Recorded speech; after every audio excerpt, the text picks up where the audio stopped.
Morning, everyone. So today caught me a little bit off guard. Sorry, I'm going to change the lighting here. I'm back to my old school setup with my phone being stacked on top of puzzle boxes today, but we'll still make it through e-learning day today, right? Hopefully, obviously, you know that since you're logged in and watching this. It's really important at this point that we sort of stay on top of what we're doing here, because when we come back, we're only going to have a week left before we go into final exams. So sort of what that means, we're going to work on projects on Monday. Okay, so we'll give our projects in class on Monday, and then as soon as we're all done giving our projects, we'll start our write-up and our response for that. And then we're going to go into the info with data analysis that we need to do with bivariate data. So some of that we need to do in class with the graphing calculator. But today there's some info that we can do. It's pretty simple. It's not too complicated at all. It's pretty straightforward. So what I want you to do is get out something for notes. We're going to take a few notes. Okay, then I'm going to have some questions for you to complete. And your attendance and your homework assignment are kind of going to go all together in the e-learning one. So you'll be able to use paper and pencil and all that stuff, but they're pretty much just right or wrong answers. So it's kind of silly for me to collect it in class as well. So all of the questions are going to be in Canvas as part of your attendance response. And then that's also what I'll do is your homework participation points as well. Okay. So notes for today, we are going to look at something called a correlation coefficient.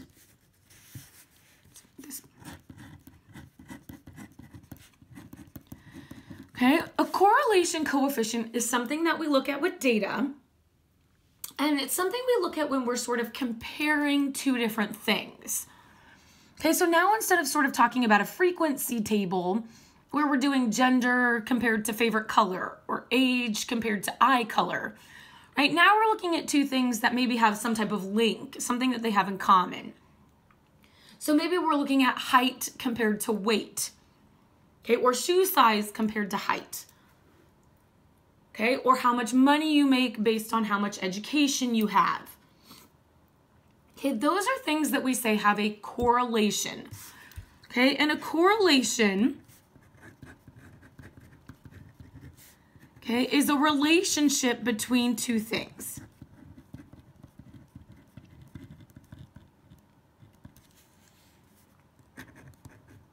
Oops.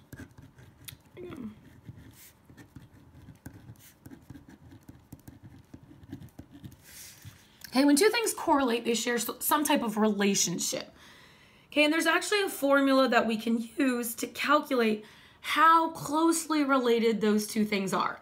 The formula is very long, it is very complex. If I were to show it to you, you wouldn't recognize what to do with it. So instead what we do is we can use the graphing calculator to help us calculate the correlation coefficient.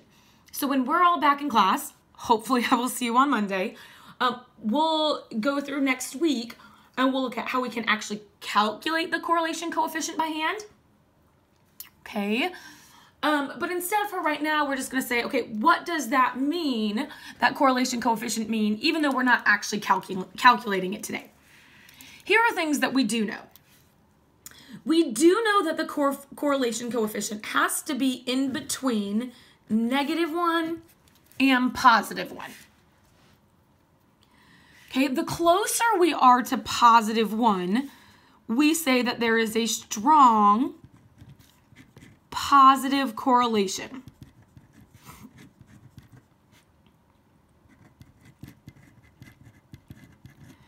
Okay, a strong positive correlation means that they have a strong relationship. We have enough data to prove that two things are related to each other. Okay. And a positive correlation sounds very similar to what we've talked about with positives in other situations. Means that when one goes up, then the other goes up.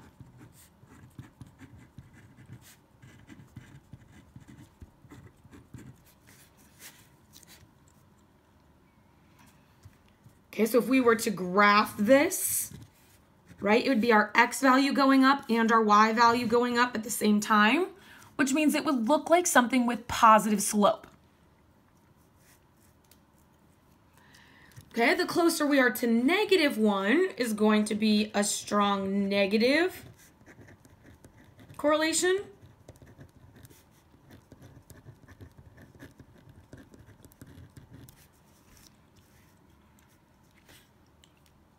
All right, and as we go down, we're going to sort of have everything in reverse here. So a strong negative correlation does not mean that they both go down at the same time, right? Both of them going down would be 2 negatives, and 2 negatives make a positive.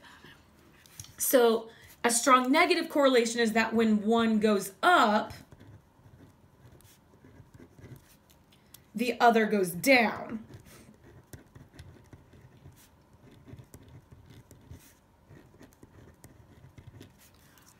Right, to get a negative, we need a positive number over a negative number or vice versa.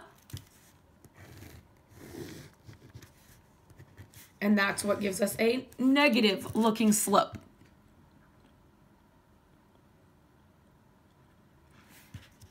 Okay, if we're somewhere sort of close here in the center, we would say that this is neutral, or we would say that there's no correlation at all. We can't tell what the heck is happening, okay? Which means we're not going to see something going uphill or downhill. We're just going to sort of see stuff all over the place.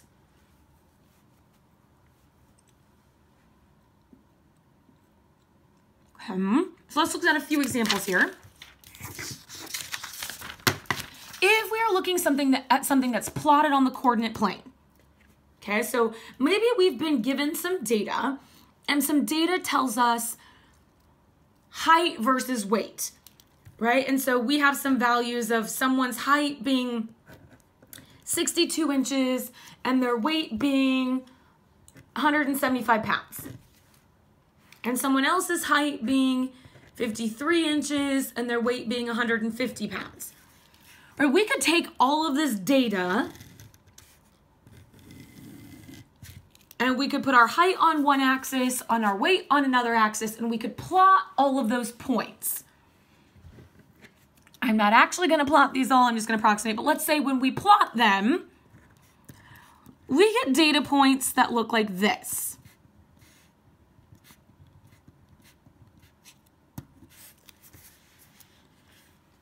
Okay.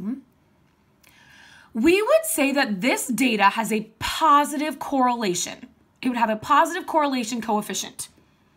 And the reason why is that even though it doesn't look exactly like a line going uphill, we sort of have all of these data points happening inside of this upward trend motion, right? Everything's sort of going upwards like this, right? There's still wiggle room because we have different heights and weights happening.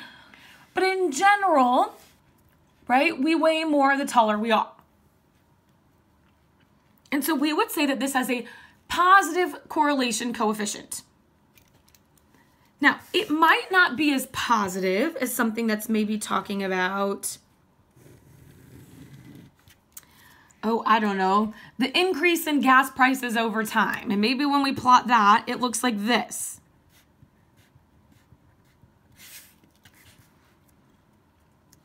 This would also have a positive correlation coefficient.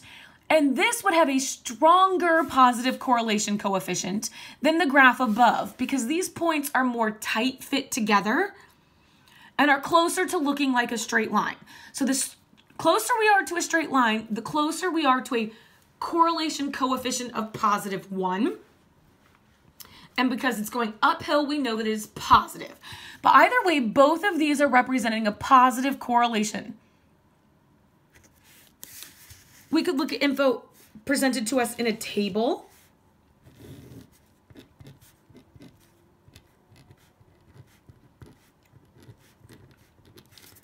Okay, and sometimes when it's given to us in a table, it's very straightforward.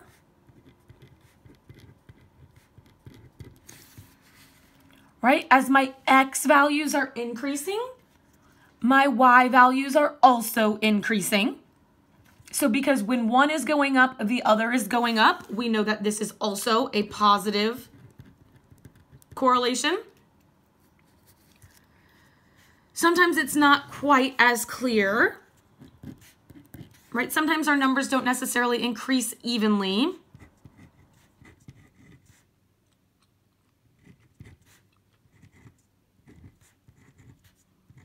I don't know, so let's say these are going up.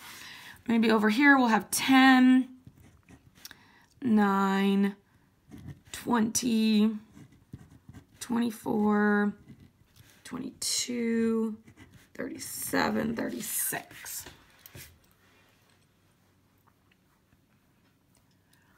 Okay, so now we have a little bit of variety happening, right? Now we're definitely increasing over here. But in our Y column, right, in this situation, we go down, and then we go up, and then we go up, and then we go down, and then we go up, and then we go down. But again, it's the overall trend of what's happening. So even though in these few places it's jumping down, right, it's not jumping down by much. Overall, we see values that are getting larger. So we would also say that this is a positive correlation. It wouldn't be as strong of a positive as this table on the left is, but it would still be a positive correlation. So then we have a similar idea that can happen with negatives. I'm not going to go in quite as much detail because it's the same idea. Right? So if we're looking at some data points on a graph and we see something looking like this, right? We might even have one crazy outlier over here. Okay, we would say that this is a negative correlation because, again, as a whole, the data is trending downhill. That's negative. The closer it is to a line going downhill, the closer it is to a correlation coefficient of -1, right? The more strongly related they are, the more it will look like a straight line. Okay, same thing in a table.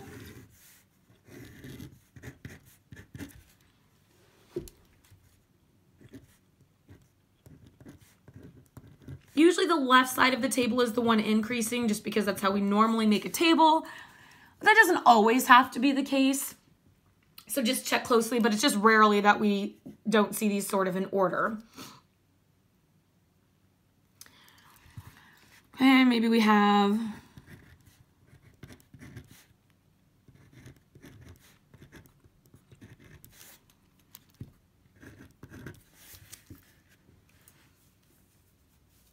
so same idea here, right? Even though we have this one place where we're going from 36 to 37 and it's slightly increasing, we would still say that this is a negative correlation because overall this side is definitely going up and overall this side is decreasing where the values are getting smaller.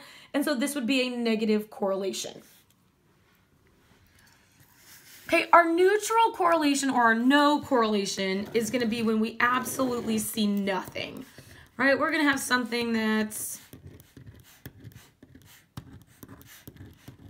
looking a bit like this. We don't see something uphill. We don't see something downhill. We don't know what the heck is going on. We're looking at data that's talking about what time you woke up and how many cookies you ate yesterday. They have nothing to do with each other. There is no correlation, right? We don't see a line. We don't see a trend. We don't see anything. Okay, so what I want you to do is look through the problems on the worksheet attached. It's a little bit more tricky for me to get the actual examples into the Canvas quiz. And since I found out it was canceled last minute, I'm going to go ahead and just get that uploaded. So what I want you to do is answer the questions on the worksheet attached. It's just positive, negative, no correlation type questions. Some things with knowing what the correlation coefficient should be in between. And then respond to all the questions in Canvas. There is no work, so don't print anything out unless you are dying to. Okay, you don't need to print the worksheet because it doesn't take any work. It's just identifying if it's positive or negative. I say just get out a scrap sheet of paper, maybe just on the side of the notes you just took, and number it and write down positive, negative, none, whatever, so that it's easy for you to respond to the Canvas quiz. And then check that off your list for your math e-learning for today. If you didn't get yesterday done, make sure you're doing that as well. Canvas quiz is submitted, everything turned in, so I have it for attendance and for class material. Okay, have a great rest of the day. Hopefully I will see you all on Monday. Be prepared and ready to go with giving your survey.